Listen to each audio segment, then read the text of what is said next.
ಗೌರಿಬಿದನೂರು ನಗರದ ಬೈಪಾಸ್ ಗಣೇಶೋತ್ಸವ ಸಮಿತಿ ವತಿಯಿಂದ 22ನೇ ವಾರ್ಷಿಕೋತ್ಸವದ ಅಂಗವಾಗಿ ಪ್ರತಿಷ್ಠಾಪಿಸಿದ್ದ ಶ್ರೀ ಪ್ರಣವ ರುದ್ರ ಮಹಾಗಣಪತಿಯ ಗಂಗಾ ವಿಲೀನ ಕಾರ್ಯಕ್ರಮವನ್ನು ಸೆಪ್ಟೆಂಬರ್ 14ರಂದು ಭಾನುವಾರ ವಿಜೃಂಭಣೆ ಮೆರವಣಿಗೆಯ ಮೂಲಕ ಗಂಗಾ ವಿಲೀನ ಕಾರ್ಯಕ್ರಮಕ್ಕೆ ಚಾಲನೆ ನೀಡಲಾಯಿತು. ಗೌರಿಬಿದನೂರು ತಾಲೂಕು ಸೇರಿದಂತೆ ಜಿಲ್ಲೆಯಾದ್ಯಂತ ಸಾವಿರಾರು ಜನ ಮೆರವಣಿಗೆ ಹಾಗೂ ಶೋಭಾಯಾತ್ರೆ ಕಾರ್ಯಕ್ರಮದಲ್ಲಿ ಭಾಗವಹಿಸಿದ್ರು.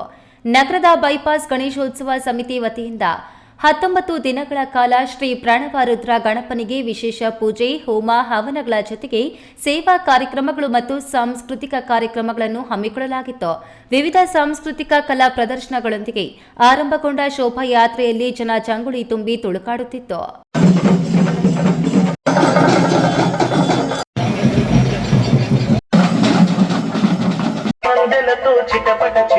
ಕಿಲೋಮೀಟರ್ ಗಟ್ಟಲೆ ಜನಸಂದಣಿ ಇದ್ದು, ಜಿಲ್ಲಾ ಪೊಲೀಸ್ ವರಿಷ್ಠಾಧಿಕಾರಿ ಎಸ್ಪಿ ಕುಶಾಲ್ ಚೌಕ್ಸೆ ನೇತೃತ್ವದಲ್ಲಿ ಬಿಗಿ ಪೊಲೀಸ್ ಬಂದೋಬಸ್ತ್ ಏರ್ಪಡಿಸಲಾಗಿತ್ತು.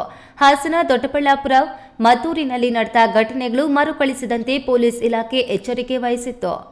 ಇಂದಿನ ಗಂಗಾ ವಿಲೀನ ಕಾರ್ಯಕ್ರಮದಲ್ಲಿ ಹಿಂದೂಗಳಷ್ಟೇ ಅಲ್ಲದೆ ಕ್ರೈಸ್ತರು, ಮುಸ್ಲಿಮರು ಸೇರಿದಂತೆ ಅನ್ಯ ಧರ್ಮೀಯರು ಪಾಲ್ಗೊಂಡಿದ್ದರು. ಪ್ರದೀಪ್, ಈ ನ್ಯೂಸ್ ಟಿವಿ, ಗೌರಿಬಿದನೂರು.